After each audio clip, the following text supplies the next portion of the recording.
How you feeling, Peter? Pretty dang good, Hollis. Yeah. How you feeling, man? I'm starting to feel like a wet paper bag full of dog poop. I think that's part of the game right here.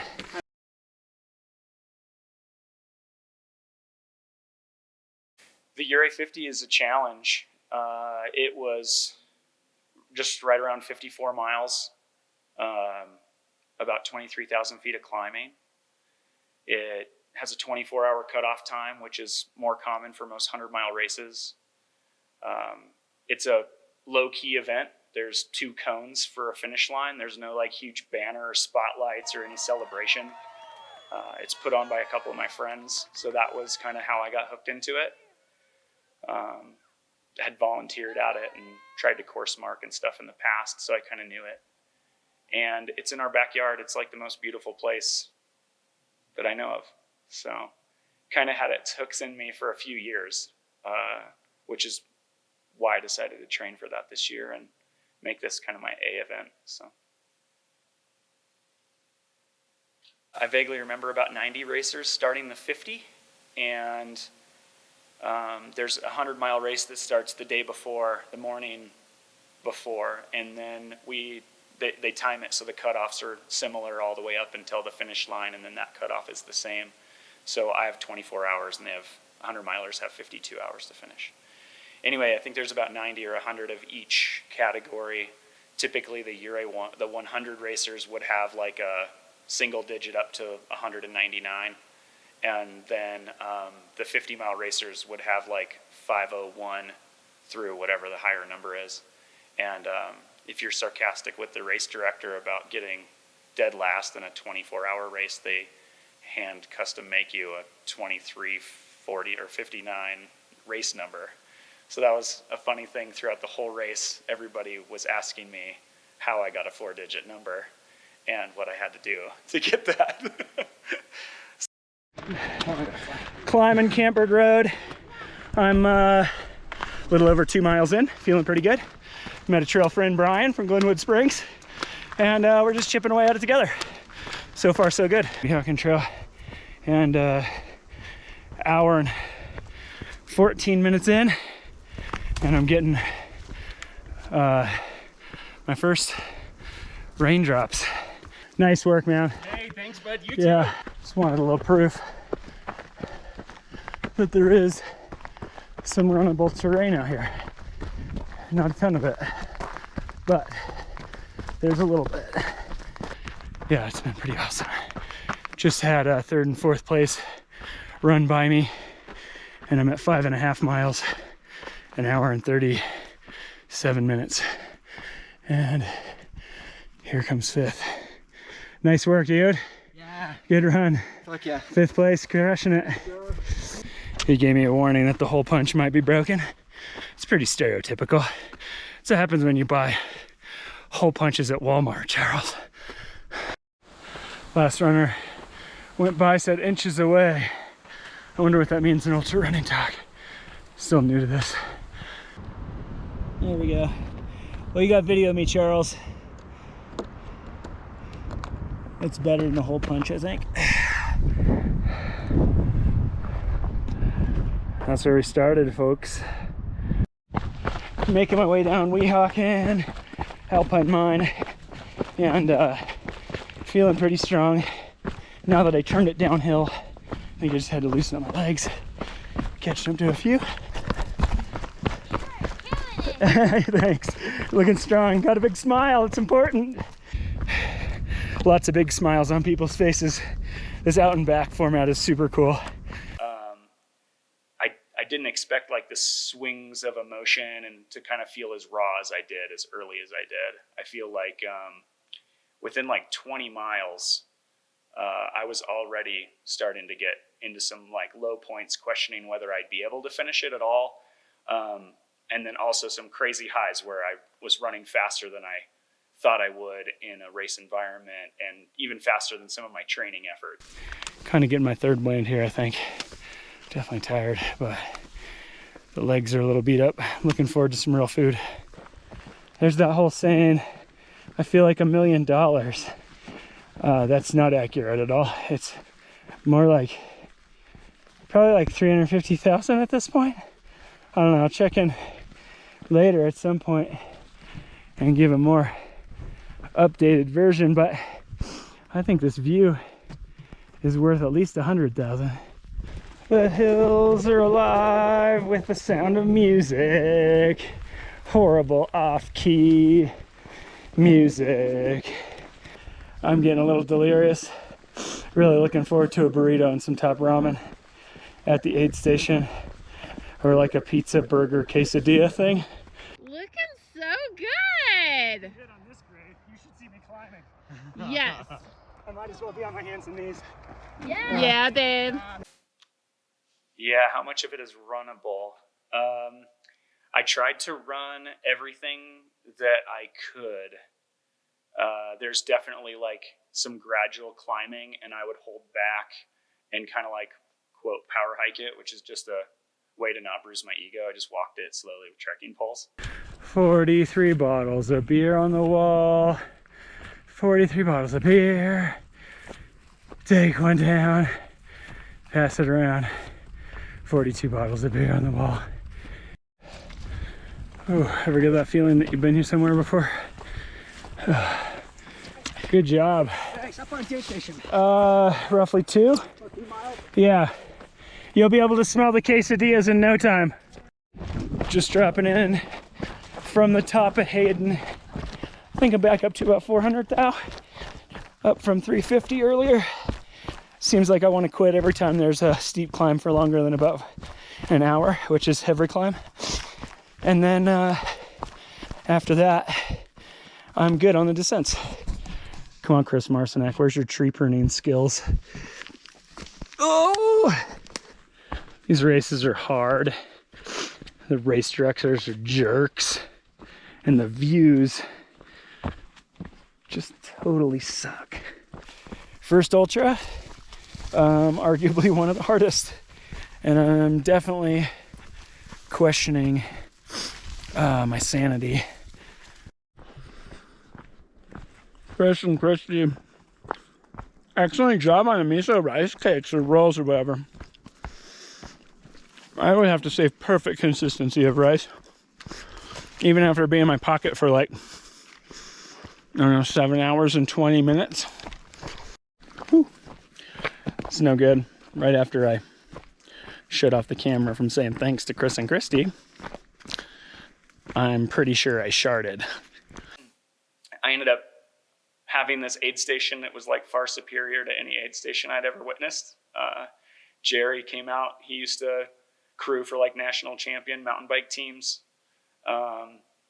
My friend Eric has been an event coordinator and planner for a long time and didn't know a whole lot about running, but was super stoked to learn and be there. But I would get all these comments of like people that ran into my aid station thinking it was the main check-in for Ouray, for the main like check-in, check-out when people are coming through. I had a lot of people joking that like I was spoiled by how many gels I had because it was enough to last a week out there. Just a lot of like good-hearted comments about like all the support that I got. Heading up the road to Twin Peaks trailhead and then up to the top. Just gonna catch the last little bit of daylight before I have to start using the headlamp. Just got a little warning from another runner coming down that they saw some eyes. Hey, big cats. You're supposed to scare them with a Barry White voice, I think. Or like a, hey, big cats, want to hang out? Hopefully it's just deer. That light is Chris from Boulder. How's it going? And we made it up here together.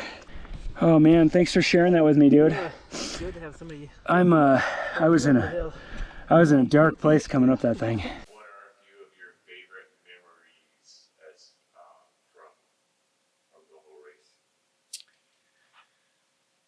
There's a couple that stand out. There's a guy I'd never met before. His name's Chris from Boulder. I have no clue who he is. Haven't seen him since the race. But I ran into him coming down Hayden fairly early and just small chat for a little bit. And then we kind of separated ways. And then I ended up seeing him again on Twin Peaks. And going up old Twin Peaks trail. That's definitely a real low point for me emotionally. And there's a point where he kind of asked me how much farther it was to the top. And I joked with him about, like, do you want to really know how far it is, or do you just want me to tell you we're close? You know, and I was ready to turn around and go back down. And anyway, long story short is, instead of him just kind of blasting by and saying thanks for the info, he kind of made me hike in front of him. And that was enough to have me not quit. So yeah, just a small amount of kindness from a total stranger.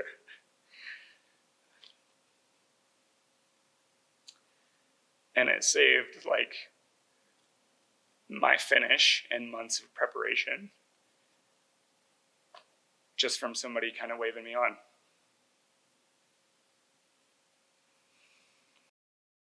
Steep and difficult, baby. Steep and difficult. Woo-hoo! I've already been up it. Time to go down it. 1.2 miles of slipping on our asses. Heck yeah. Already went up there. I'm an expert. Yeah, already went up that way. Already went down that way. And back up. And back up.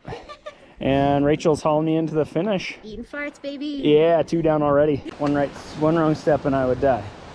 That's awesome. I wonder how many times I've been in that situation today. I'm basically at the point where I'm just drinking half Coke, half water, and trying to get any food to feel good in my stomach at this point. Oh my God.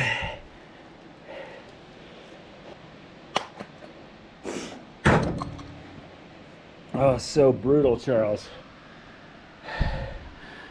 Charles, Chris, you guys are masochists. Sunday morning. It's dawn. And I got my lovely lady joining me for the what's kind of turning into a death march. And You're living, babe. I'm hanging in there. I'm under $100,000. My wife Susie was able to pace me for the last leg, and she put in a bunch of effort to learn that section of trail and go and run it at night a little bit and get familiar so she could help me. And yeah, it all worked out really well. We were concerned about, like, whether our paces would be on and all of these kind of logistics. And really, when it came down to it, it was just 100% emotional support.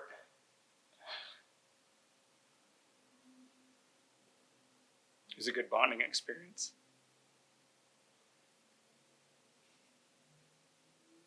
The view's pretty cool. Out that way. Oh. And that view's pretty cool. Oh, thanks, baby. Give us one big highlight. I'm sure there are many, but give us one. Ooh. It's tough. It's been a lot of good moments. Most of them around meeting people, getting help and being able to give help, and just seeing people that are really pushing way outside of comfort zone. And yeah, it's very inspiring. I was introduced to the Sufferfest theory, as it's been told to me. Basically just this theory that you can do something difficult and it teaches you something about yourself. And you just peel back this layer of the onion and it's not comfortable, but then you get a little thicker skin and you learn more about yourself, and then you can apply that in your day-to-day life. And everybody has different challenges or different hardships, and I choose to do physical things, and that's how it was introduced to me. But that could be anything, speaking in front of people, whatever, but just something that challenges you. Try to get better at it and take risks in that world and become a better person, and then try to carry that on into your personal life and your relationships with your friends and family.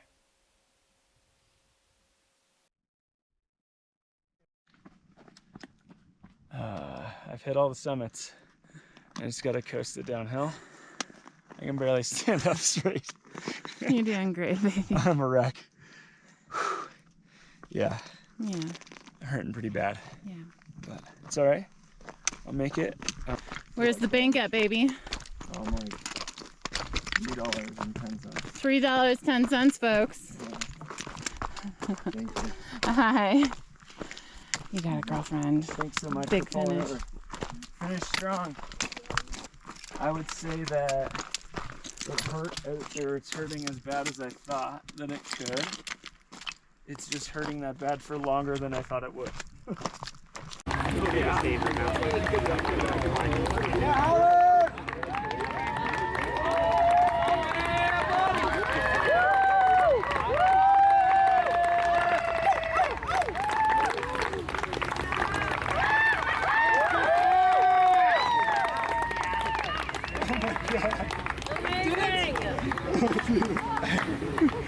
So destroyed. It wasn't easier this time? Oh, just a shell of a human being now. Oh my god. I haven't eaten anything solid for 6 hours. I was puking like from the water crossing all the way up. Was the bridge of heaven? What's that? Was there growling? There was some I was growling, yeah. There's some growling in it. Yeah. Oh my god, that hurts so bad. I hate both of you, but I love you so much. Oh my god. 10 out of 10 would recommend. Yeah, that's a horrible Yelp review. It's coming, yeah. Oh man. No, that was awesome. What's that? To see if we get the lowest 59. What happened? I know, I beat it, I guess. Yeah. Yeah, dude, thank you so much. That's awesome. Thank you. I mean, yeah. I think I could put it just a little, dude. Incredible, man. What a horizontal space to lay down. I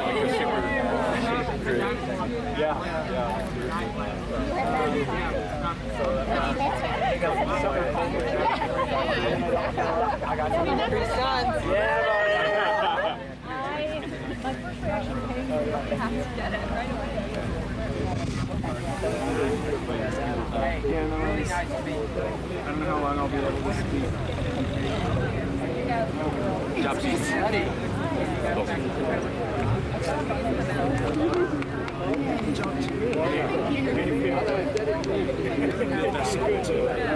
Without everybody, I would not have finished that. There's no way. Thanks for your encouraging words. We listened to the video. I got to read him all your little notes. Turkey baster. Turkey baster. Ready for that.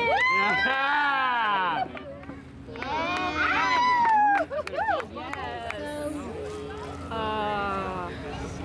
You give me these.